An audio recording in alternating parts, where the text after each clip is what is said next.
So this is a narration from Mu'adh bin Jabal radiallahu ta'ala anhu, where the Prophet, peace be upon him, is commenting on the du'as of other people. So this is a great lesson for us into the do's and don'ts of du'a. So he says that the Prophet ﷺ heard a man supplicating, and he asked Allah subhanahu wa ta'ala, he made in his supplication, Allahumma inni as'aluka tamama ni'ma. Oh Allah, I ask you for the completion of a blessing, or the full completion of the blessing. Okay, an-ni'ma is the blessing. So the Prophet, peace be upon him, said, well, what do you mean by that? And he said, it's a supplication that I make that I hope good for by it. So the Prophet ﷺ said to him that indeed from the completion of the ni'mah, the completion of the bounty, is salvation, entering into paradise and protection from the fire.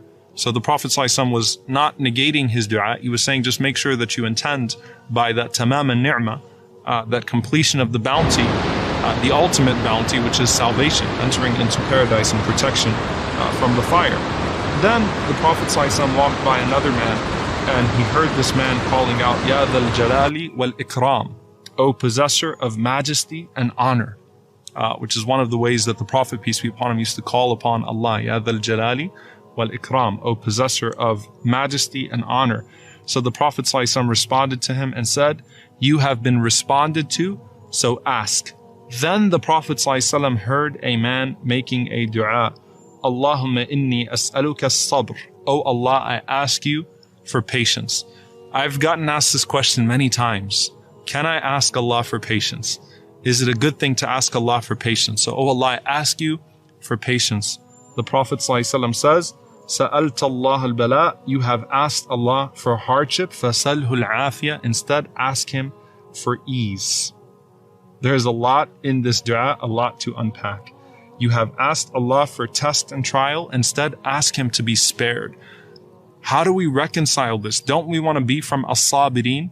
Don't we want to be from those who are patient and attain the level of patience?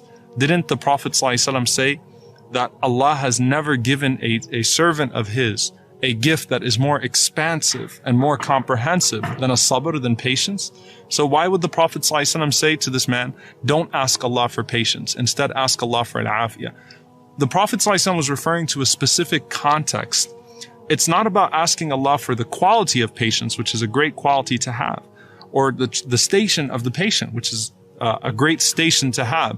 But in this situation, when you're going through a hardship, instead of asking Allah to give you patience in the hardship, ask Allah to remove the trial and demonstrate patience in your very being. Instead of asking Allah with a spirit of uncertainty and with a spirit of expectation of hardship and trial, ask Allah with an expectation of good and of ease, and then accept, if trial comes to you, that trial is indeed good and is a form of ease in its full context. So the Prophet ﷺ did not approve of this man making the dua, Allahumma inni as'aluka as-sabr.